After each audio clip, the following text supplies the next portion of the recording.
Inilah Y2K bagi orang Yahudi.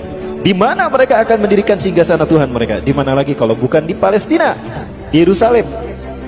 Kenapa harus Palestina? Karena Palestina adalah pusat jantung dunia. Jantung dunia itu Palestina. Karena Palestina menghubungkan 3 benua, Afrika, Eropa, dan Asia. Siapa yang menguasai Palestina? Dia menguasai dunia. Dan tidak ada artinya Palestina without Yerusalem, tanpa Yerusalem. Dan tidak ada artinya Yerusalem tanpa sinagog Yahudi. Di mana sinagog Yahudi ingin mereka bangun? Di atas Masjidil Aqsa, kiblat kita yang pertama.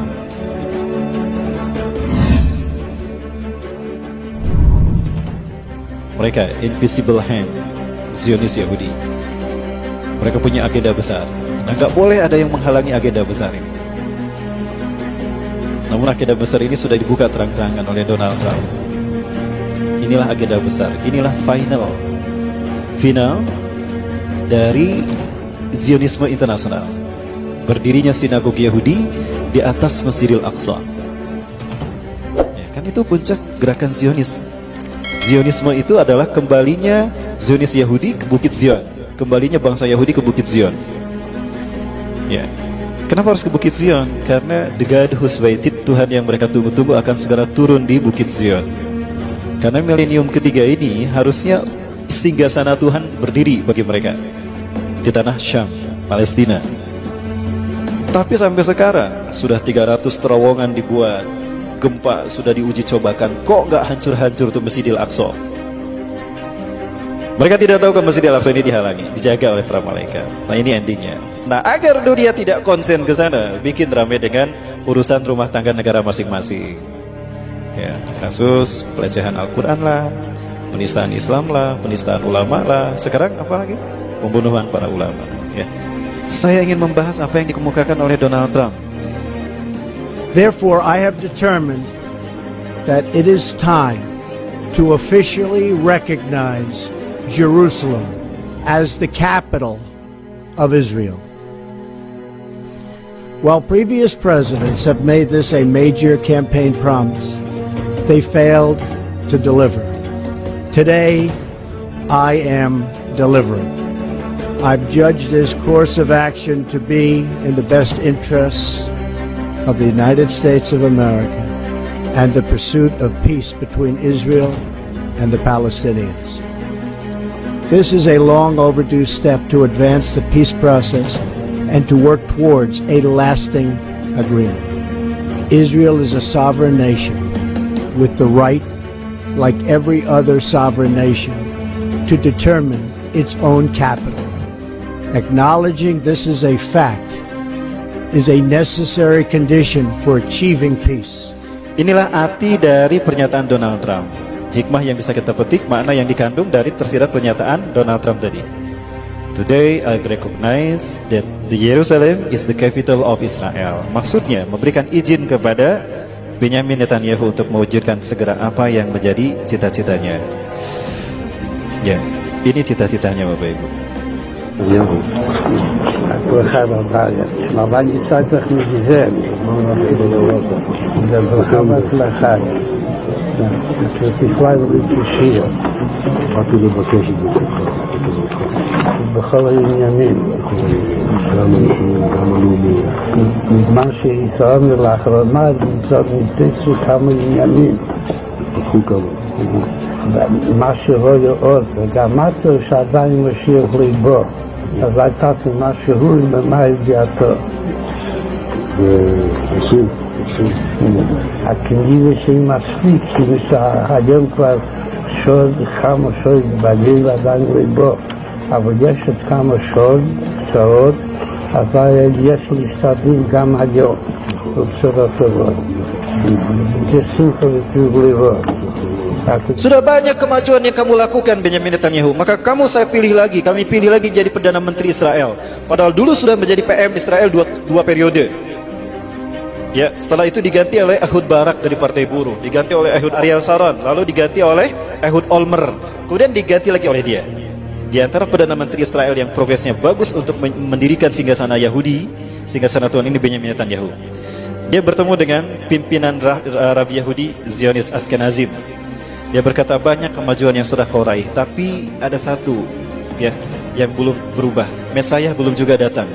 Ya, kenapa? Itu kan kata-katanya. מה שלא יאות, וגם אמרת שעדיין משיח ליבו, אז הייתה מה שהוא מה ידיעתו. ועושים. Bapak Ibu yang dirahmati Allah, Zionis Yahudi punya ambisi untuk menguasai dunia. Ini sering saya sampaikan, di Jericho Project, program yang pernah ternyata diakui oleh seorang misionaris di Indonesia. Saat itu dia terang-terangan, setelah masuk Islam, kita tablik akbir bersama di Sumedang. Beliau menyampaikan, Ustadz, apa yang Ustadz sampaikan betul. Itu rahasia kami sebetulnya. Saya dapatkan ini dari buku-buku Yahudi, diantaranya Desain Yahudi atau Kehendak Tuhan, Max E. Diamond.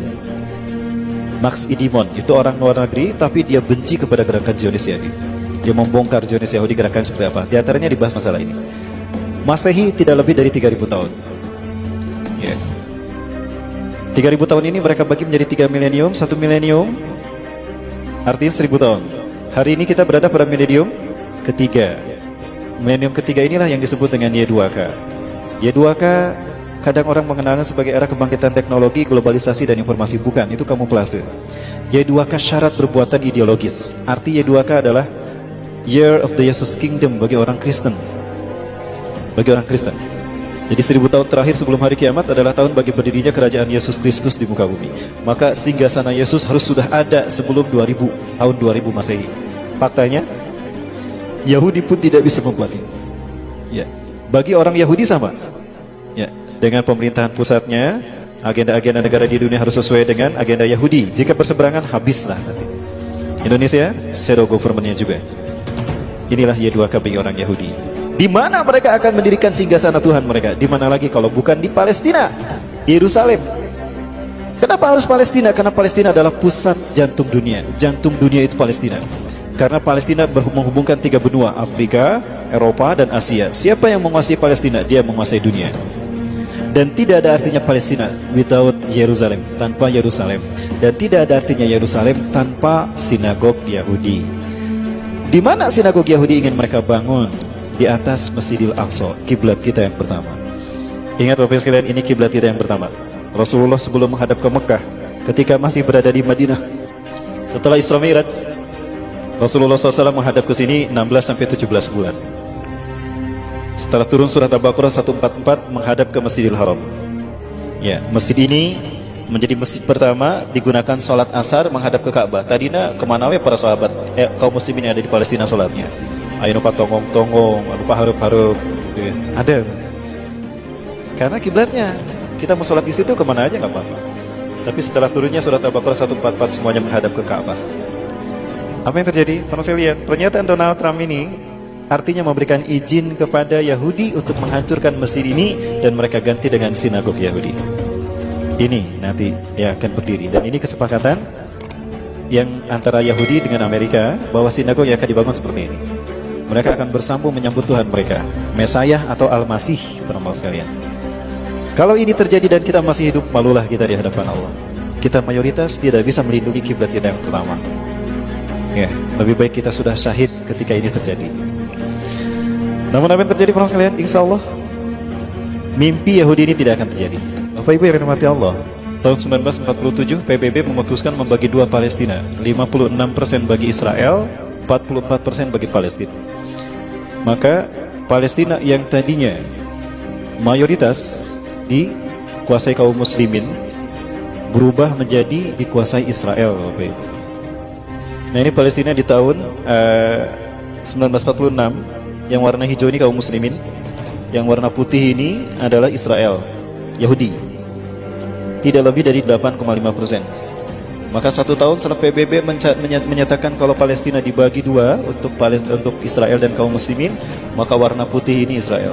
Setiap bulannya 1.000 sampai 5.000 orang Yahudi diungsikan setiap bulan ke Palestina. Terjadilah okupasi, perampasan wilayah. Kaum muslimin yang mempertahankan rumahnya dibantai, disiksa. Habislah para sekalian. Ya, dan hari ini bisa kita lihat Israel menguasai Palestina. Dari 12 provinsi di tanah Palestina, tinggal 1 provinsi yang belum dikuasai mereka, Gaza. Begini nasib Indonesia jika Cina dibiarkan. Ini nasib umat Islam Indonesia jika Cina dibiarkan. Dan sekarang 70% tanah di Indonesia milik Cina. Cuma 30% tanah di Indonesia milik orang Indonesia sendiri, pribumi.